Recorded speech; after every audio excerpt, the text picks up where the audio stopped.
2020년 9월 13일 주일 예배 하나님께 봉헌하겠습니다.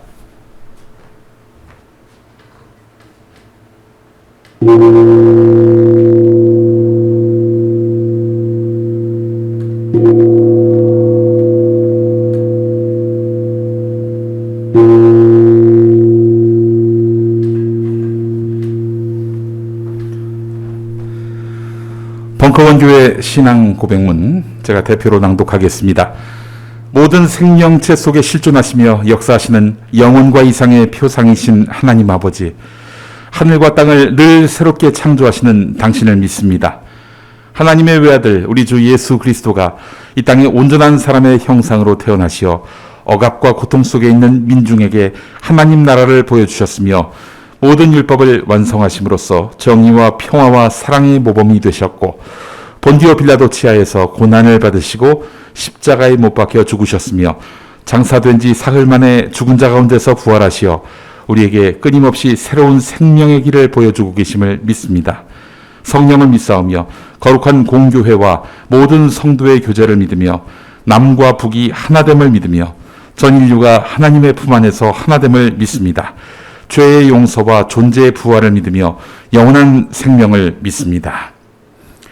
찬송가 445장 태산을 넘어 험곡에 가도 함께 찬양하시겠습니다.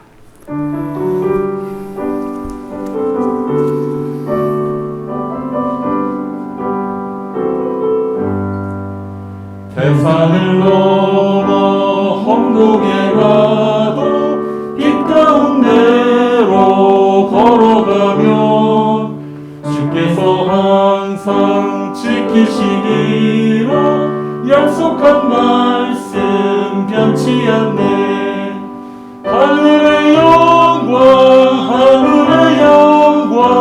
나의 맘속에 차고도 넘쳐 할렐루야를 힘차게 불러 영원히 주를 찬양하리.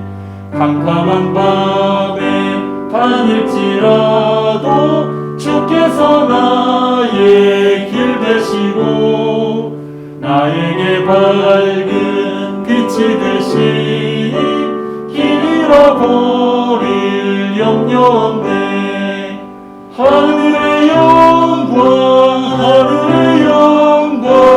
나의 맘속에 차고도 넘쳐 할렐루야를 힘차게 불러 영원히 주를 찬양하리. 광명한 그 빛 마음에 받아 찬란한 천국 바라보고 할렐루야를 힘차게 불러 날마다 빛에 걸어가리. 하늘의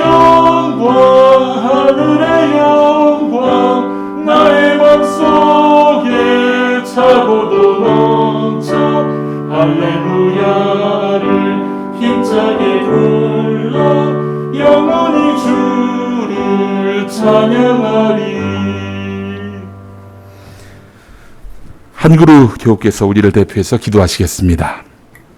사랑과 은혜가 충만하신 하나님 아버지, 오늘 주일에 우리가 온라인으로 많은 교우들과 주님께 예배드리게 하신 감사드립니다. 주님, 코로나로 인한 어려운 상황이 반복되며 좀처럼 극복되지 않고 있습니다. 그 가운데 신천지로 인해 코로나가 확산되었을 때 우리는 그들에게 손가락질을 하고 돌을 던졌습니다. 이태원 클럽발 확산에 우리는 또 그들에게 돌을 던졌습니다. 이번 8.15발 코로나 대확산을 지나며 우리가 던졌던 돌들이 우리 기독교인들에게 던져지는 것을 보며 너무나 부끄럽고 답답한 마음입니다. 거짓 선지자들을 회개하고 주님께 돌아오게 하시고 온 교회가 주님께서 기뻐하시는 예배가 무엇인지 깨닫게 해주시옵소서. 또한 예수께서 이 땅에 오셔서 삶으로 가르쳐 주신 내 이웃을 내 몸과 같이 사랑하라는 말씀을 우리 기독교인들이 다시 새기게 해주시옵소서. 코로나 시국의 고통 속에서 서로 미워하는 마음을 거두고 온 국민이 서로 위로와 힘이 될 수 있도록 인도하시옵소서. 주님, 지금 사회적 거리두기 2.5단계를 지나고 있습니다. 학생들은 학교를 가지 못하고 집합금지로 중소자영업자들은 소득이 줄어 쪼들리거나 폐업을 하는 사례가 속출하고 있습니다. 또한 태풍까지 연달아 오면서 우리 사회 구성원들이 그야말로 고통받고 있습니다. 주님, 보살펴 주시고 우리 기독교인들이 궁지에 몰리고 고통받는 이웃들을 외면하지 않고 사랑으로 섬기게 하여 주시옵소서. 주님, 코로나로 인해 대면하지 못하는 우리 벙커원 교인들의 마음의 거리가 멀어지지 않도록 한데 묶어 주시옵소서. 우리가 몸이 함께 있지는 못하지만 그 뜻은 주님 안에서 한 곳을 향하여 나아가고 있음을 사단법인 평화나무의 여러 활약을 통하여 확인하고 있습니다. 주님, 감사드립니다. 주님, 우리 벙커원 교우 한 가정 한 가정, 한 사람 한 사람 가운데 함께하여 주시고 또한 이 시국에 평화나무를 세우신 주님의 크신 뜻이 있을 줄 압니다. 주님 뜻을 하늘 위에서 이루어진 것 같이 땅 위에서도 이루어지게 하소서. 살아계신 예수님 이름으로 기도드렸습니다. 아멘.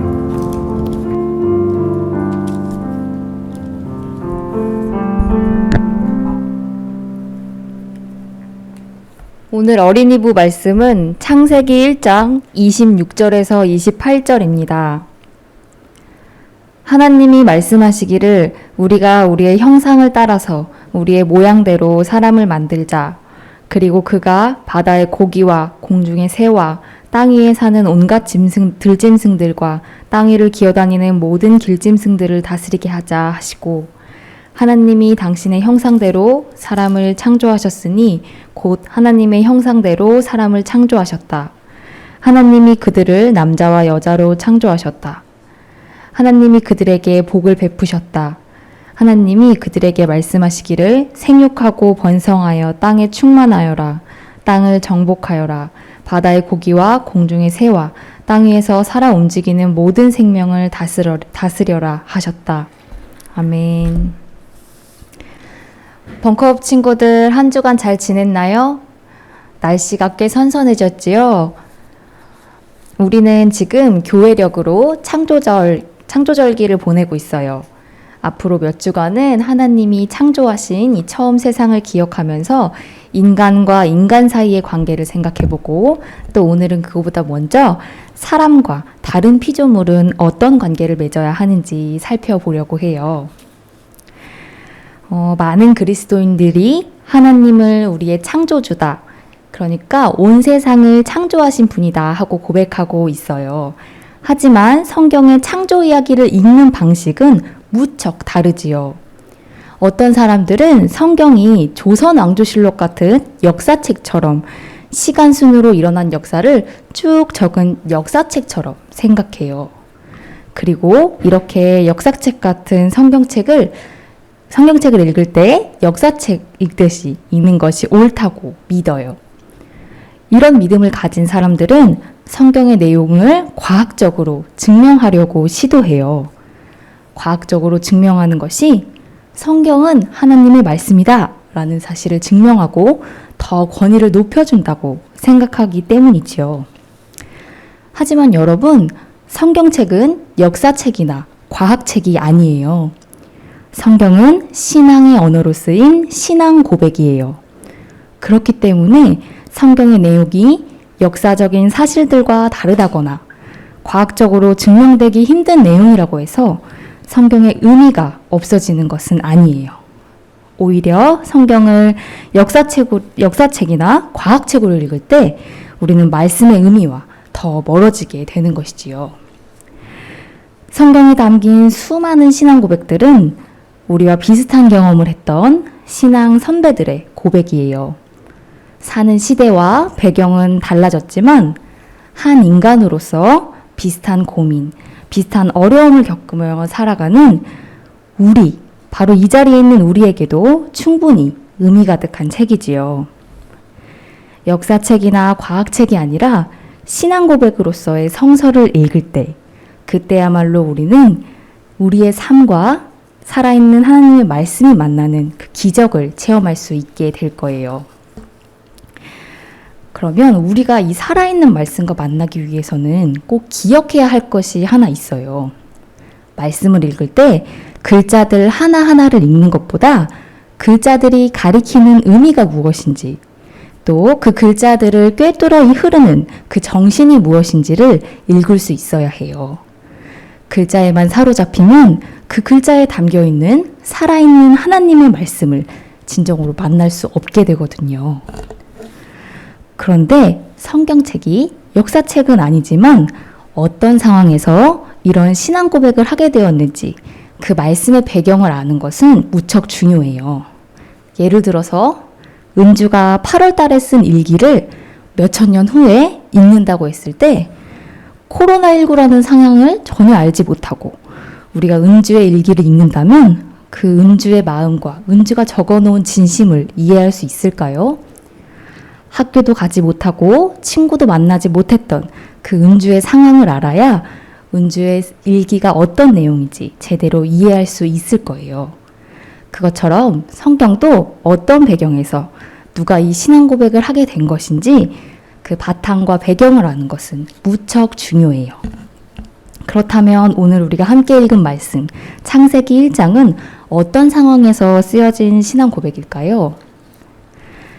이 창세기 1장을 기록한 사람들은 바벨론이라는 대제국의 노예로 고통받던 유대인들이었어요. 성전에서 신앙을 쌓고 성전에서 예배를 드리며 신앙을 지켰던 이 유대 사람들은 바벨론으로 끌려가 노예로 살게 되면서 자신들의 신앙을 뿌리부터 다시 세워야 했지요.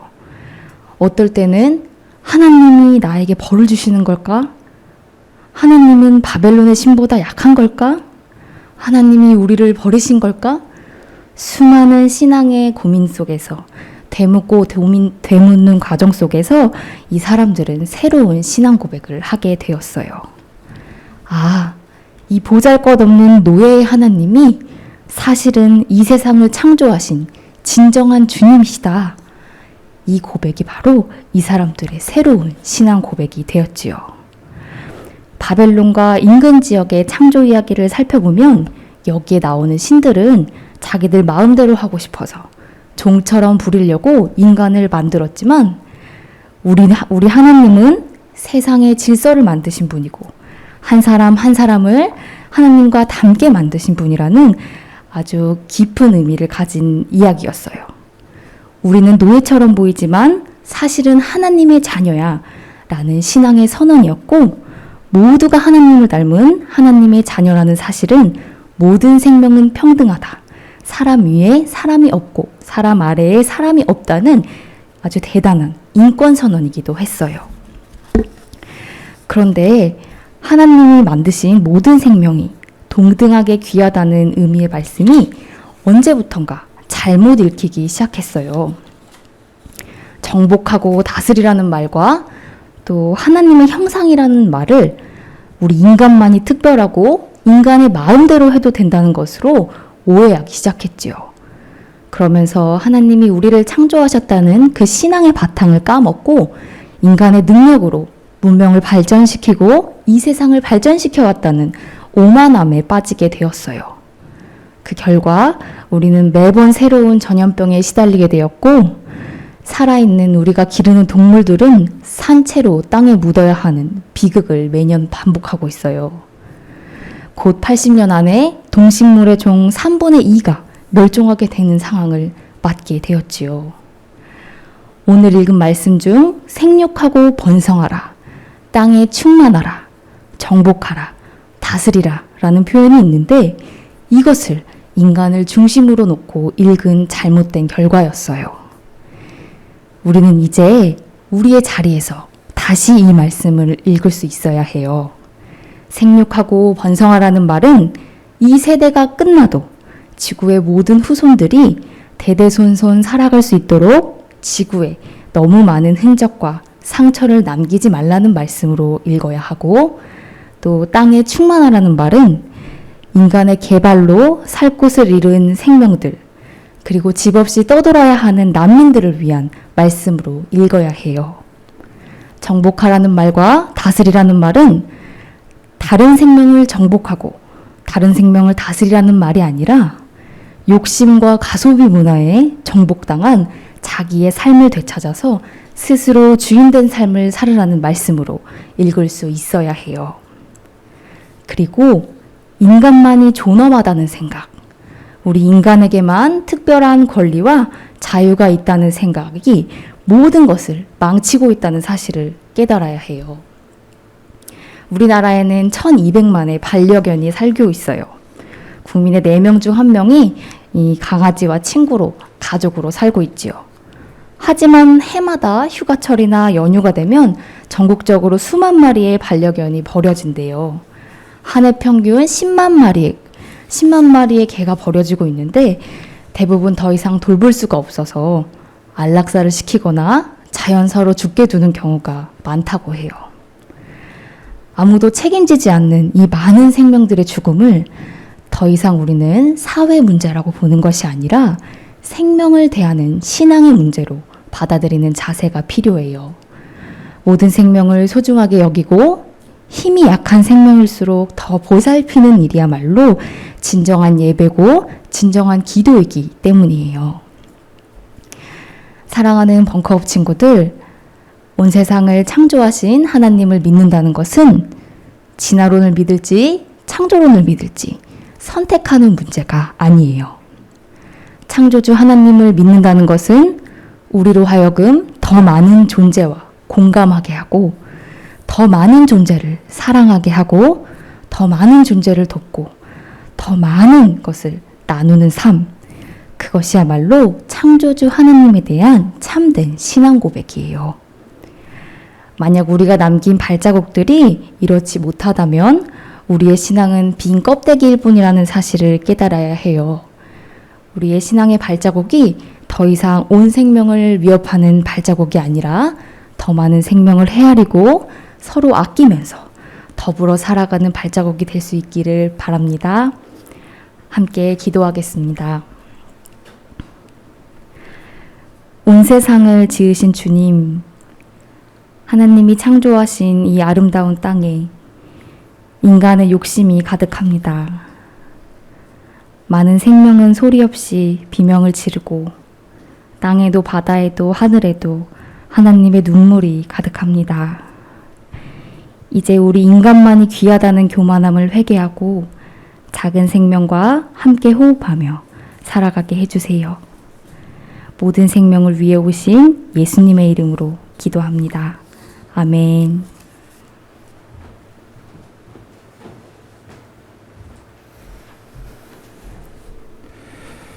이제 어른이를 위한 말씀 나눔이 이어지겠습니다. 마태복음 11장 28절에서 30절까지 말씀 제가 받들어 읽겠습니다. 수고하며 무거운 짐을 진 사람은 모두 내게로 오너라. 내가 너희를 쉬게 하겠다. 나는 마음이 온유하고 겸손하니 내 멍에를 메고 나한테 배워라. 그리하면은 너희는 마음의 쉼을 얻을 것이다. 내 멍에는 편하고 내 짐은 가볍다. 아멘. 코로나19로 예배가 비대면으로 이루어진 지 30주가 지났습니다. 올해가 이제 16주 남았는데 아마 남은 주간들도 이렇게 보내지 않겠나 생각이 됩니다. 저야 주일 생각만 하지만 이 예배를 온라인으로 드리는 교우 또 그리스도인 여러분 나날이 고통이시죠. 잘 압니다. 신경은 날카로워지고 작은 분노에도 폭발하는 그 마음을 잘 압니다. 여기에 더해서 먹고 사는 문제가 어려워져서 삶이 고단하신 분들 얼마나 고충이 심하십니까? 고난은 항상 약한 자, 없는 자, 가난한 자에게 더 많이, 더 강하게, 더 아프게 다가옵니다. 그런데 이 시기에 흔한 위로의 말이 무슨 소용이 있겠습니까? 이럴 때는 그냥 끌어안고 아무 말도 안 하고 가만히 있어야 하는 줄 압니다. 솔직히 여러분에게 주님의 임재와 은총을 믿으시고 이 어려운 시간을 이겨내시라라고 말할 마음도 생기지 않습니다. 이럴 때일수록 더 어려운 이웃을 생각하고 나보다 남을 위해 더 배려하고 섬기며 살자고 말할 그런 용기도 생기지 않습니다. 그냥 고단한 여러분의 손을 잡고 얼마나 고생하십니까? 그 마음 잘 압니다. 나도 그래요. 나도 아파요. 이러고 싶습니다. 그리고 이런 말도 하고 싶습니다. 지금 그나마 신라 같지만 어떻게든 희망을 갖고 있기 때문에 이렇게 서 있는 거 아니겠습니까? 네, 여러분을 응원합니다. 가끔 마음도 몸도 아픈 교우들 소식을 듣습니다. 정말 많이 아픕니다. 병고침에 은사가 있어서 제가 가서 기도해드리고 일으켜 세워드리고 싶은데 하다못해 찾아가서 같이 울어주기라도 하고 싶은데 그러지도 못하니 나라는 사람은 도대체 무슨 소용이 있는 것인가? 이렇게 무능한데 무슨 배짱으로 목회를 하겠다는 것인지 자책 많이 했습니다.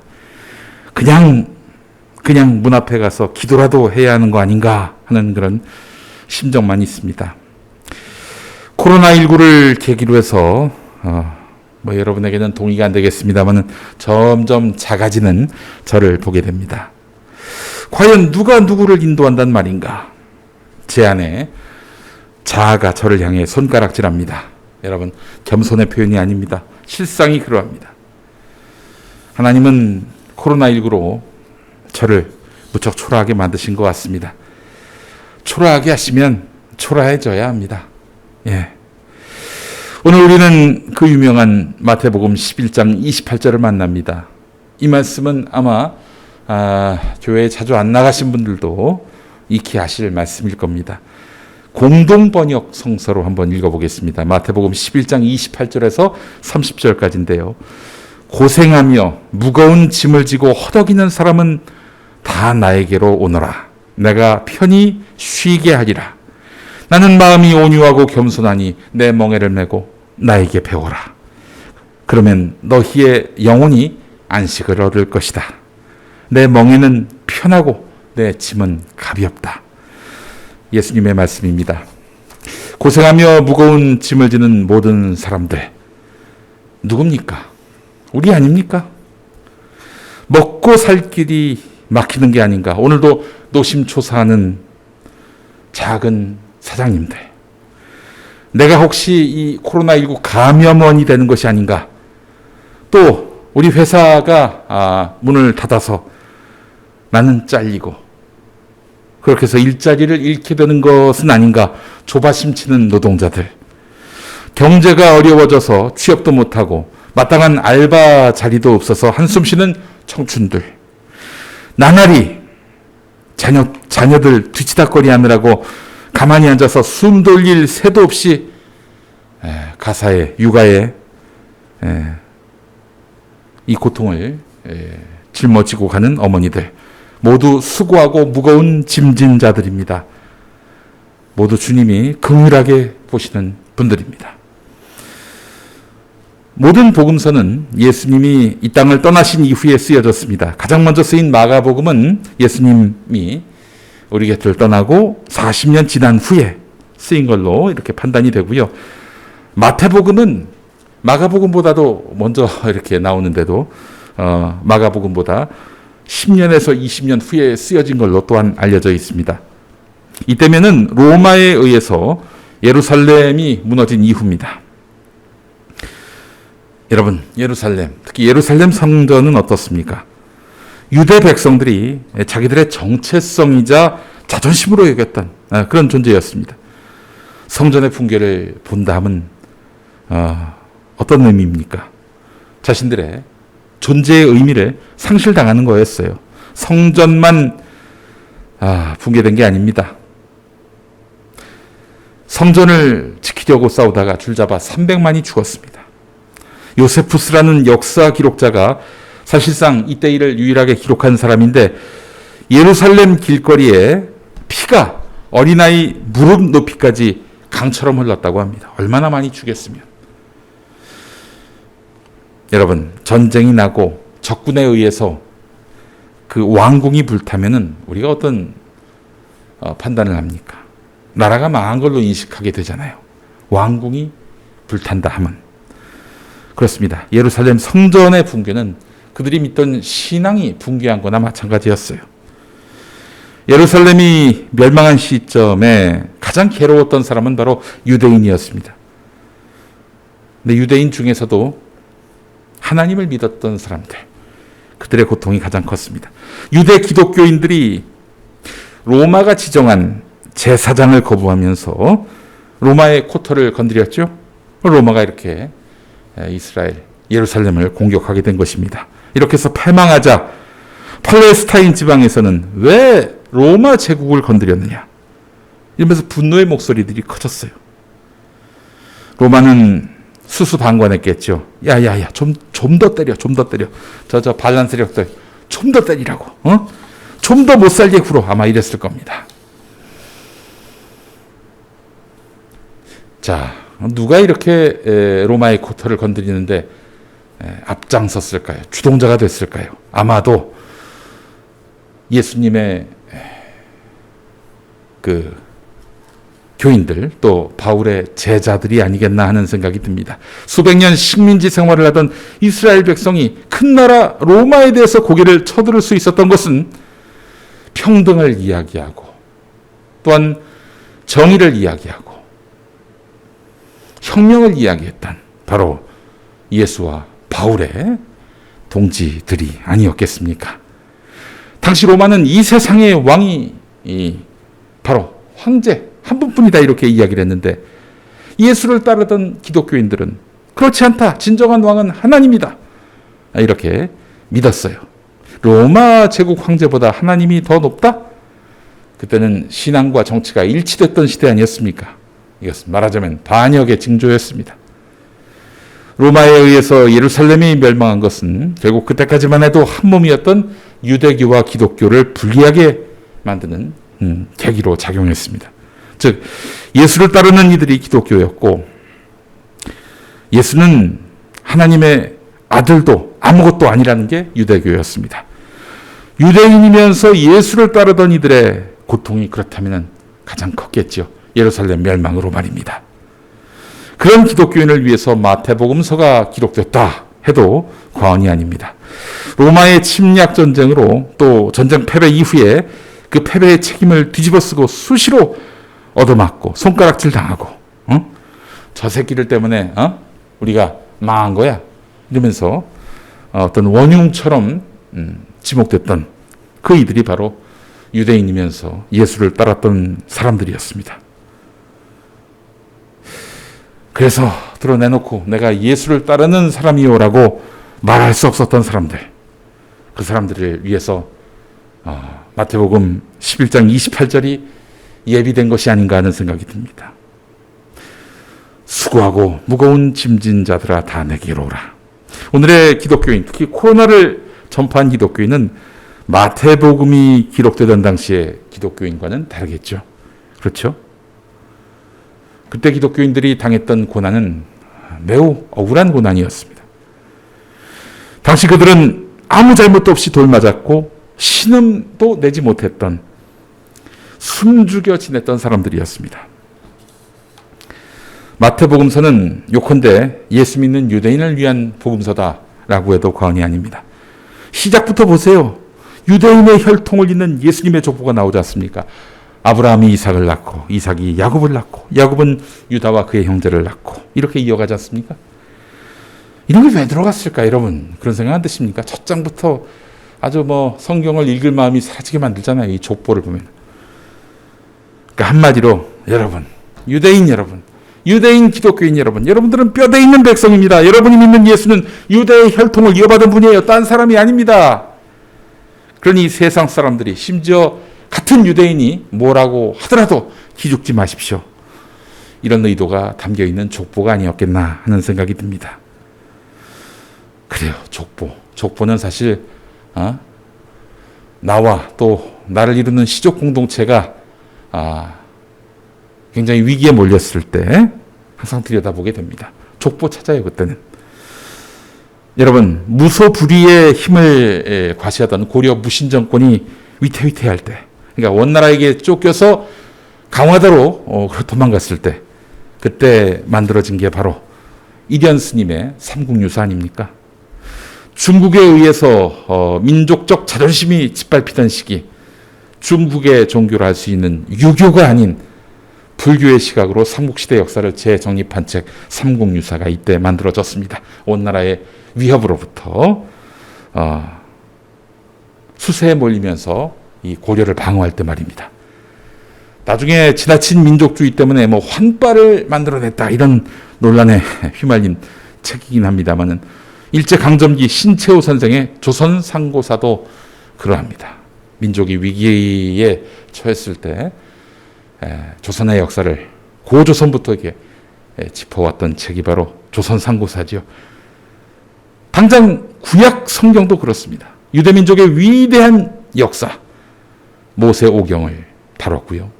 민족에게 훈계와 격려를 담은 아픈 이야기들이 많지만 그러나 결국 하나님이 우리 유대민족과 함께한다는 예언서, 이게 구약 성경에 담겨 있지 않습니까? 이것도 역시 바벨론 포로기 전후로 작성된 것입니다. 마태복음도 그렇다면 이 맥락으로 봐야 되지 않겠나 싶습니다. 유대민족, 특히 유대민족의 기독교인에게 힘을 주기 위한 목적으로서 저술된 것이 아닌가 판단할 수 있겠습니다. 지금 이 상황이 어떤 상황입니까? 이방인, 심지어 동족에게까지 폭력을 당하고 있습니다. 이 폭력으로부터 쫓기는 신세가 된 유대민족 기독교인에게 예수님이 말씀하시는 거예요. 나 예수가 너희를 쉬게 하겠다. 나는 다른 사람과 다르다. 마음이 온유하고 겸손하다. 내가 너희에게 마음에 쉼을 주겠다. 지고 있던 멍에를 벗고 나의 멍에를 메라. 내가 주는 멍에를 메라. 그 멍에는 편하고 가볍다. 여러분, 이것은 자유와 해방의 선포인 것입니다. 여러분, 예수님이 주시는 자유와 평화를 만끽하십시오. 이것이 예수님의 진심임을 믿고 그분에게 의지하시기 바랍니다. 그러면 여러분에게 해방을 맛보게 하실 것입니다. 그렇다면 어떻게 예수님을 믿고 해방감을 맛볼 것인가? 그래서 나의 멍에가 편하고 가벼워질 수 있을까? 단순히 교회 나가고 헌금만 내면 되는 것일까? 아닙니다. 그보다 우선된 게 있습니다. 우선된 게 있어요. 예수님이란 분이 살아계시고 나를 선한 길로 이끄신다는 믿음을 갖는 것입니다. 믿음을 갖는 거예요. 여러분, 믿음을 갖는다는 것은 내 마음에 보이지 않더라도, 당장 나에게 이익이 되지 않더라도 그 가치가 살아있다고 확신하는 것입니다. 그게 믿는 거예요. 보이는 현실에 힘 앞에, 위력 앞에 무릎을 꿇는다면 그건 믿음이 없는 겁니다. 어떤 법이 주는 불이익 때문에 법을 그냥 억지로 지키는 것이 아니라 양심의 부름에 발맞춰서 정의를 지키기 위해서 법을 지키는 것. 이런 사람은 믿음이 있는 사람인 것입니다. 정의를 숭상하고 평화를 숭상하고 사랑을 숭상해야 합니다. 불이익이 있더라도 양심적으로 행동하고 약자, 소수자, 병든 자도 안이 꼽고 서럽지 않게 해야 하고 사랑을 실천하는 것에서 보람을 느껴야 하는 것입니다. 내가 좀 손해보더라도 남과 함께 어우러져 행복한 세상을 사는 게 더 보람된다고 여기는 것. 이런 자세가 있어야 예수를 믿을 수 있는 것입니다. 법을 어기면서 남에게 병을 옮기고 이 세상에 보이는 힘을 추종하고 보이는 돈을 추종하고, 돈도 힘이죠. 누군가를 막 죽이자, 무너뜨리자. 이런 사람들이 백날 아멘 해봐야 예수 믿는 게 아닌 것입니다. 그런 믿음은 없어요. 저는 이웃에게 해를 끼칠까봐 늘 마스크를 쓰고 다니는 여러분, 무거운 가사의 짐을 담당해가면서도 실은 내색하지 않는 여러분, 매상이 줄고 당장 이달에 먹을 거리가 없어서 고통스럽지만 그래도 이 나라 공동체를 위해서 밤 9시면 셔터문을 내리는 여러분, 코로나로부터 나라와 공동체를 지키기 위해서 자신의 건강과 안락을 포기하고 방역 현장에서 애쓰시는 여러분 모두가 바로 예수님으로부터 수고하고 무거운 짐진 자들이라고 칭함받는 사람들입니다. 여러분은 의인입니다. 하늘나라의 상급이 큽니다. 마태복음 5장에서 온유한 자에게는 땅을 선물로 줄 것이다 약속했습니다. 부동산을 주신다는 말은 아닌 것 같고요. 예, 네? 그랬으면 좋겠다고요. 예, 아멘. 네. 평화를 위해 일하는 사람에게는 하나님의 아들로 대우해 주겠다고 하셨습니다. 예, 이만한 칭송이 어디 있습니까? 하나님이 나를 아들로 여긴다. 딸로 여긴다. 코로나19를 잘 견디고 함께 담당해 오신 여러분이 바로 그 복의 근원이고 복의 요체가 될 것입니다. 지난 주간에 이런 뉴스를 접했습니다. 올해 들어서 지난 6월까지 모두 6,278명이 극단적 선택으로 목숨을 잃었다. 6월까지 6,278명이 스스로 목숨을 끊었다는 겁니다. 대단하죠. 정말 너무나 많습니다. 근데 이게 지난해 같은 때와 거의 비슷합니다. 지난해 같은 때는 6,431명이었습니다. 자, 그런데요. 작년이나 올해나 같네. 이렇게 보려고 했는데 이상한 흐름이 포착됐습니다. 수도권 2030 여성을 중심으로 한 자살 관련 데이터가 악화되고 있다는 것입니다. 코로나19 여파가 어느 정도 영향을 미치고 있고 첫해 여성에게 좀 더 피해를 주는 것이 아닌가 우려하고 있다. 방역당국은 이렇게 얘기했습니다. 이은진 수원과학대 사회복지학과 교수는 전반적인 경제 악화와 사회적 양극화가 2030 여성의 고용 불안정과 실업의 장기화로 이어져서 이로 인한 우울감 증가가 자살과 연관이 있다고 본다고 말했다. 기사에 이런 내용이 있습니다. 2030 여성 세대는 사회적으로 가장 취약한 계층이라고 말할 수 있는 그런 세대입니다. 또한 성입니다. 결혼만 하면, 임신만 하면 바로 일을 그만둬야 한다는 그릇된 편견과 선입견의 최대 피해자 아닙니까? 그래서 불안함이 일상인 거예요. 겉으로 보기에는 아무 걱정이 없는 것처럼 보이지만 그들 마음속에는 이런 앞날이 보이지 않는 그런 갑갑함, 이런 것들이 일상이라는 것입니다. 이분들의 자살률이 높다 함은 이분들의 문제만이 아니라 이 폭증하는 자살률이 전 세대로 모든 성에게로 폭발적으로 확산되는 출발점이라는 점에서 방역당국을 긴장하게 만듭니다. 그 어느 때보다도 위험한 시기입니다. 몇 달간 잘 견뎌왔어요. 그런데 이제 한계치에 도달하고 있다. 이렇게도 볼 수 있는 상황인 것 같습니다. 코로나19로 인한 피해가 이제 모든 계층, 모든 대상에게 일상화되고 있습니다. 우리 공동체 모두 힘들지요. 이럴 때 나보다 더 힘든 사람의 마음을 끌어안고 위로하고 또 위로할 때입니다. 좀 더 긍정적인 분들은요, 비관에 젖은 분들에게 자신이 갖고 있는 긍정의 에너지를 나눠주시면 좋겠습니다. 공자님이 이런 말씀을 했대요. 가장 위대한 영광은 한 번도 실패하지 않음이 아니라 실패할 때마다 다시 일어서는 데 있다라고요. 실패나 좌절도 마일리지 같이 쌓이게 되면은 나중에 성공으로 환급받게 되니 무익하다, 부질없다 이렇게 말하지 말라고 격려해 주십시오. 또한 조금 더 경제적 여유가 있는 분들은 자신의 소비 여력을 좀 더 키워서 어려운 이유, 특히 그 중소상공인들 골목 상권에다가 많이 쏟아부어 주시기 바라겠습니다. 이것이 바로 예수 그리스도의 마음이고 예수 그리스도를 믿는 사람들이 갖는 자세라고 저는 생각을 합니다. 마태복음 11장 28절 수고하고 무거운 짐진 자들의 멍에를 예수를 대신해서 져주는 것입니다. 지난 주간 평화나무의 사랑제일교회 인근 상인의 권리를 위한 소송비용 모금 헌금 무려 1,745만 원이 모였습니다. 네, 이렇게 남을 돕는데 쓰지 않고 교회 운영 비용을 위해서 헌금을 모금할 때는 100만 원 조금 넘는데 이렇게 교회와 무관한 일, 특히 어려운 이웃을 돕는 데에는 과감하게 헌금 내시는 모든 분들, 네, 교회 운영자로서 아쉽기는 해도, 네, 여러분 모두는 정말 하나님의 큰 은혜를 받으실 분들입니다. 네, 여러분 한 분 한 분에 주님의 마음이 깃들어 있는 거예요.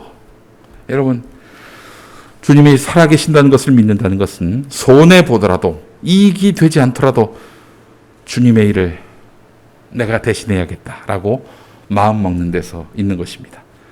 남의 재물을 탐하고 거짓으로 선동해서 자기 이익을 챙기는 자가 아멘 100번, 1000번, 10,000번 하면 뭐합니까? 그가 어떻게 주님을 믿는 사람일 수 있겠습니까?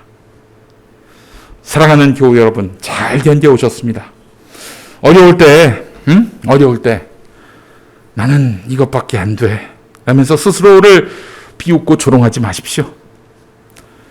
이럴 때 더 어려운 이웃을 도움으로써 나의 존재감, 나의 필요, 이 세상에서의 나의 필요, 나의 자긍심을 키우시기 바랍니다.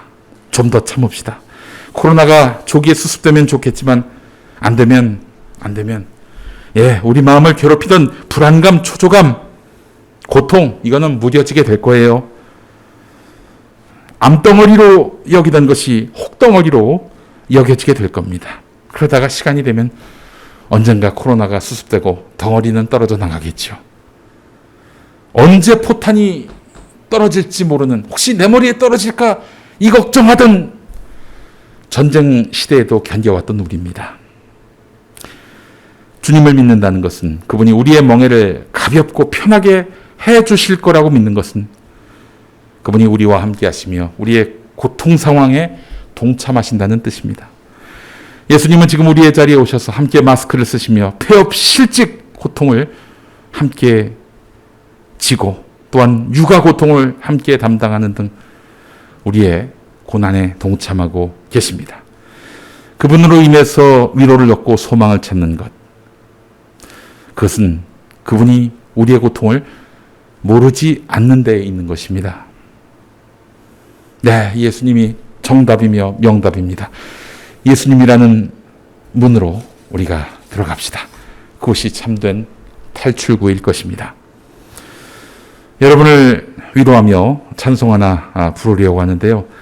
제가 노래를 워낙 못해가지고 위로는커녕 스트레스가 될지 모르니까 함께 불렀으면 좋겠습니다. 네, 제 노래 소리가 안 들리도록 힘차게 불러봅시다. 다 아는 찬송가입니다. 죄짐 맡은 우리 구주.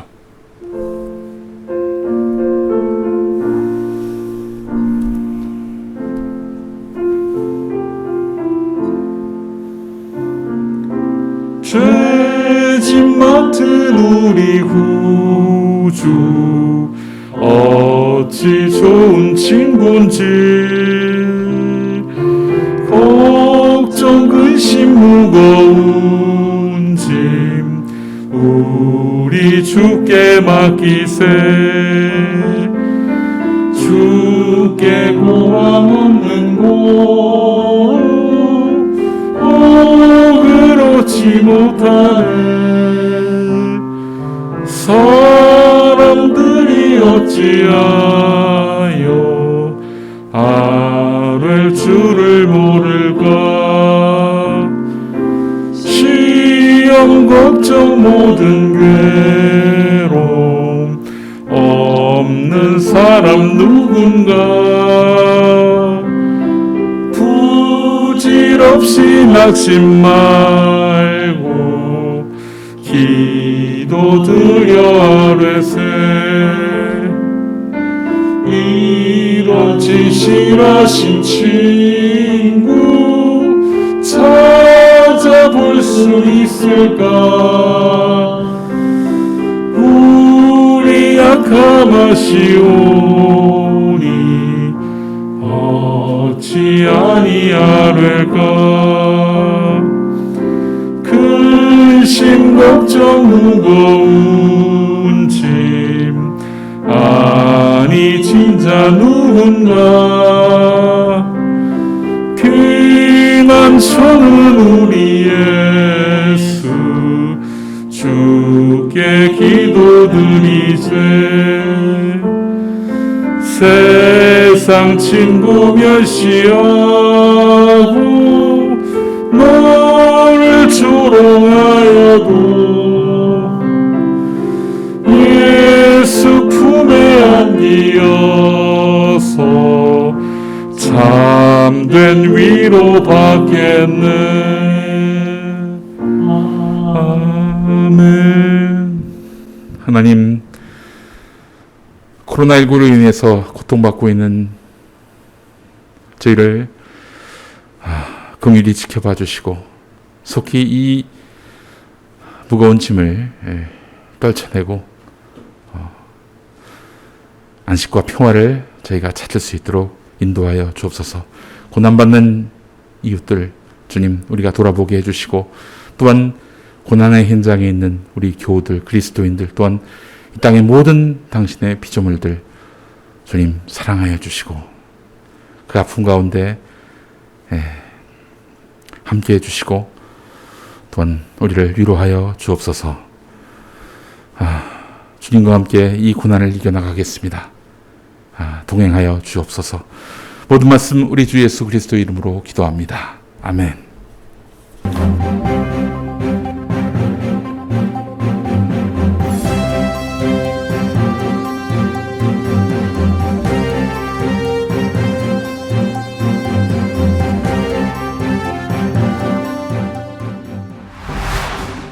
재수감된 전광훈 씨를 적극적으로 조력하고 지지했던 목사들은 누가 있었는지 지난주에 이어서 살펴봤습니다. 전광훈 씨 재수감 후 그를 지지했던 목사들은 어떤 반응일까요? 평화나무가 취재했습니다.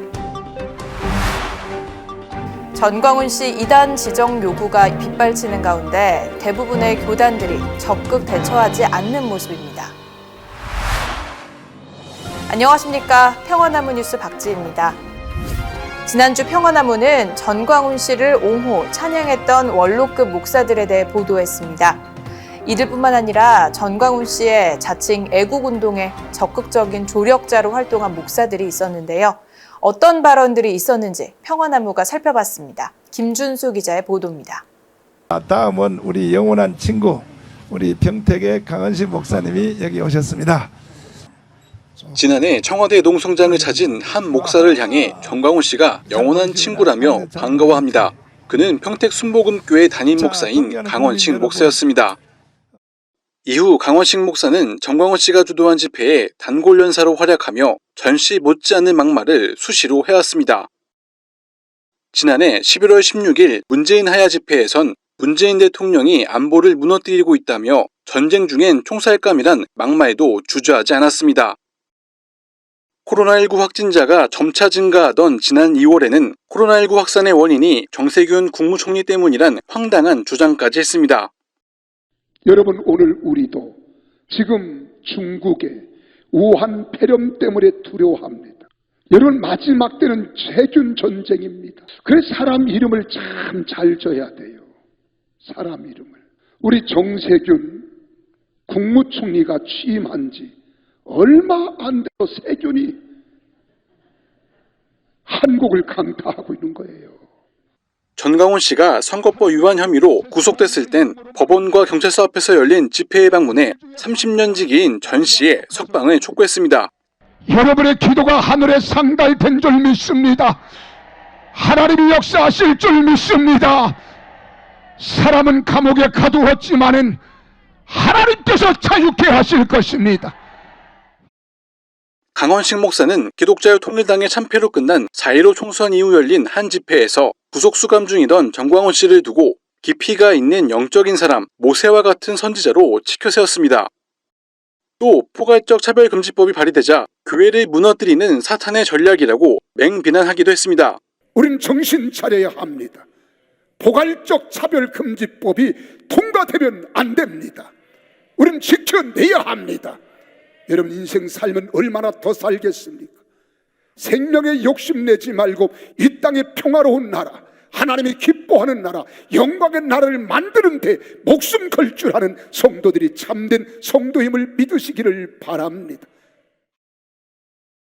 지난 8월 15일 집회에 참석해 코로나19 치료를 받다가 최근 유명을 달리한 신석월 목사도 전광훈 씨의 애국운동에 적극 동참하며 기독자유 통일당 지지, 대정부 비난에 열을 올렸던 대표적인 목회자입니다. 정권의 눈치만 보느라고 정권에 밀붙어서 문교천가 설교만 해야 되고, 좌파는 공산주의는 하나님의 적입니다. 지금 우리는 문재인을 뭐로 보느냐? 저 시진핑의 토이푸들입니다. 4.15 총선 전에는 종북, 주사파, 빨갱이 정권을 끝내야 한다며 너라 TV를 통해 기독자유 통일당 지지를 호소했습니다. 지난 5월 2일 열린 문재인 탄핵 유튜브 애국 국민대회에선 기독자유 통일당의 참패를 주사파 정권 탓으로 돌리기 바빴습니다.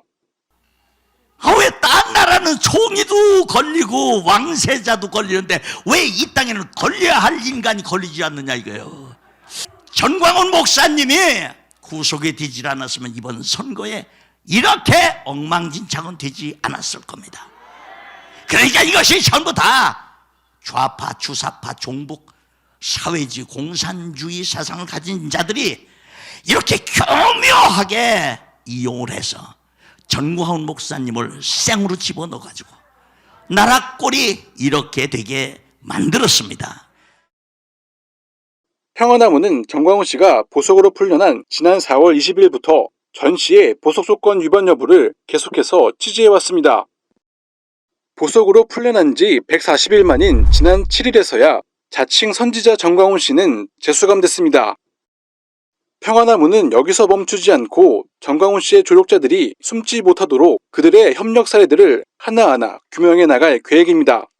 평화나무 뉴스 김준수입니다. 전광훈 씨가 지난 7일 재수감되면서도 억울하다는 입장을 피력했죠. 전광훈 씨에 대한 비판이 거세지면서 한국교회 전체의 신뢰도까지 땅에 떨어진 상황입니다.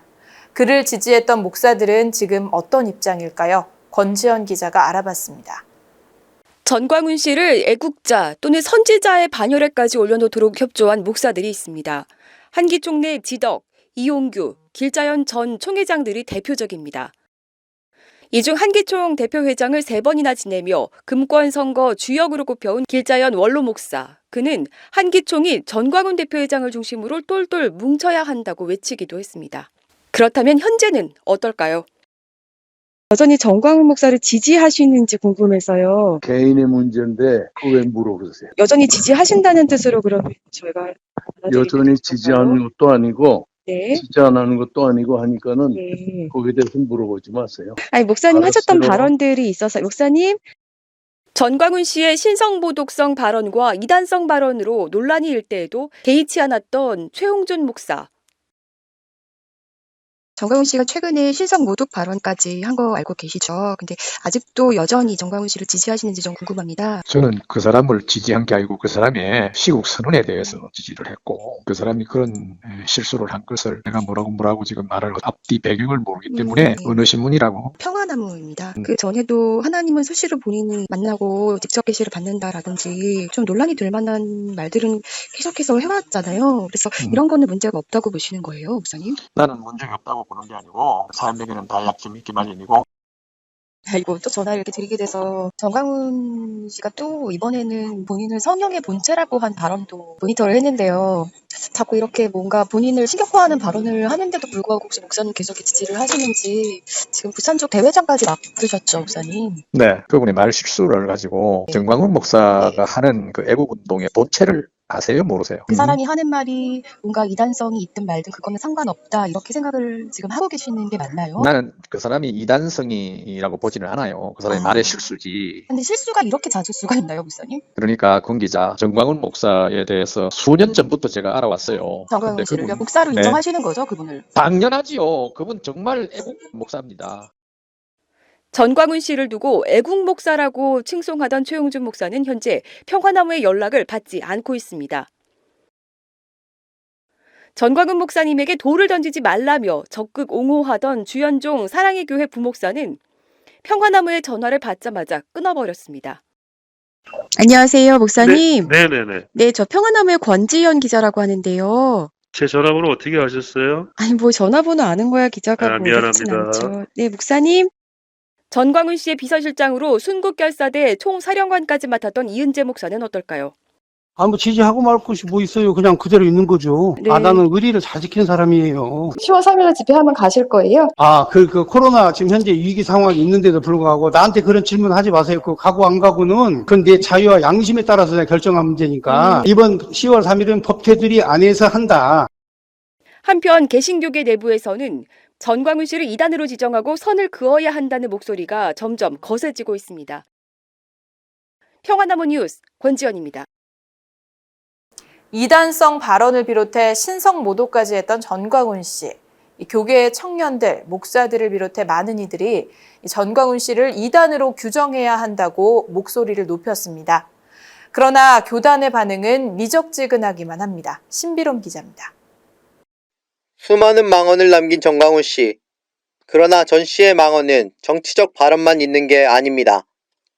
자신이 메시아 나라의 왕이다. 하나님 까불면 나한테 주거 등 이단성이 농후한 발언들도 논란이 됐습니다. 송영선 박사님도요. 내가 설교하는 거 듣고요 이래요. 저거는 사람이 아니래요. 날 보고요.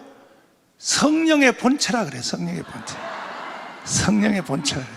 날 보고 사람이 아니라 그래. 성령의 본체라 그래. 하나님 꼼짝마. 하나님 까불면 나한테 죽어. 내가 이렇게 하나님하고 친하단 말이야. 친해. 교계에서는 진작부터 우려의 목소리가 나왔습니다. 최근엔 개신교계 청년 5개 단체가 전광훈 씨와 결별해야 한다고 주장하는가 하면 전광훈을 하루빨리 이단으로 규정해야 한다는 목소리가 커지고 있습니다. 그러나 교단의 반응은 미적지근하기만 합니다. 개신교 주요 교단 9개에 문의한 결과 예장 합동과 통합, 고신을 제외한 나머지 교단에서는 전시 이단 규정에 관한 안건이 상정되지도 않은 것으로 파악됐습니다. 아니요, 저희는 전광훈 목사에 대해서 언급하지 않는데요. 타교단 사람 얘기를 저희가. 장자교단을 자처하는 예장통합도 전광훈 씨 문제를 제105회기로 이첩해 연구하기로 했습니다. 결론은 제106회기인 내년 총회에서나 나올 전망입니다. 그래서 이게 이제 정치적인 문제가 섞여 있으니까 결국은 이제 이단 문제가 가려진 게 아닌가 그런 생각을 해요. 정치적인 성향 때문에 이제 그것이 총회에서 문제가 되면 서로 이제 논쟁이 되고 이제 하다 보면 총회 안에 불협화음이 생기니까. 교단들이 전광훈과 선긋기를 주저하는 동안 세상은 교회와 거리를 두기 시작했습니다. 평화나무 뉴스 신비롬입니다.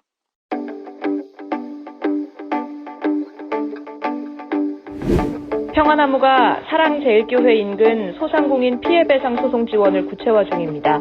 소송 참여 인원은 205명입니다. 코로나19로 연기했던 정기총회가 오늘 오후 1시 비대면 온라인 형식으로 열립니다. 예배 후 평화나무 정회원분들은 유튜브를 통해 정기총회에 참여해 주시기 바랍니다. 빛과 진리교회 교인이 평화나무 김용민 이사장과 권지현 센터장을 사자 명예훼손 혐의로 고소했으나 검찰은 이를 불기소했습니다. 벙커원 교회는 지난 2월 23일 주일부터 30주 동안 비대면 온라인 예배로 들여왔습니다. 최근 심각해진 코로나19 사태가 안정될 때까지 정부 방역 지침을 엄수하며 비대면 예배를 지속합니다. 생활 속 거리두기와 방역 수칙을 잘 지켜주시기 바랍니다. 지난주 교회비 모금액입니다. 문득 돌아보니 가을입니다. 바이러스와 싸우다 지친 올해인데요. 봄이 가면 여름이 오고 여름이 가면 가을이 오는 자연의 당연한 섭리처럼 지친 우리 마음에도 풍성한 기쁨이 찾아왔으면 좋겠습니다. 오늘 뉴스는 여기까지입니다. 함께해 주신 여러분 고맙습니다. 네, 폐회송 함께 하시겠습니다.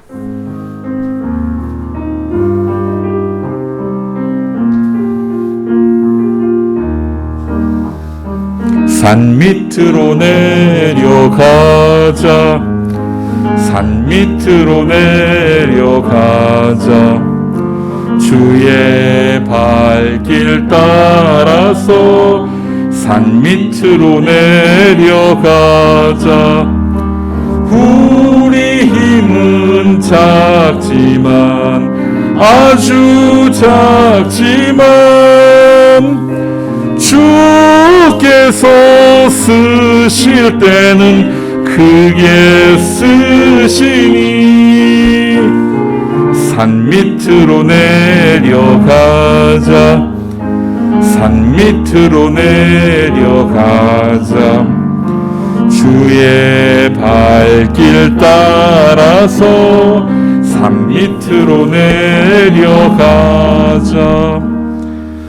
네, 서로를 위한 축복의 선언 함께 하시겠습니다. 주 예수 그리스도의 은총과 하나님의 사랑과 성령께서 이루어주시는 친교가 우리 가운데 영원토록 함께 있기를 주님의 이름으로 축원합니다. 아멘.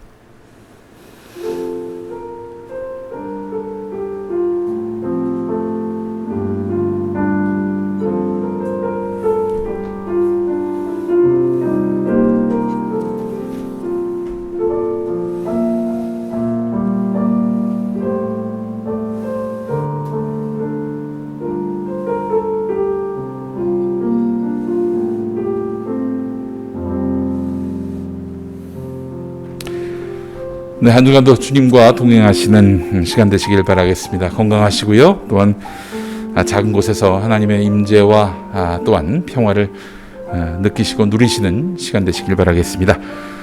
다음 주에 다시 인사 나누겠습니다. 여러분 샬롬.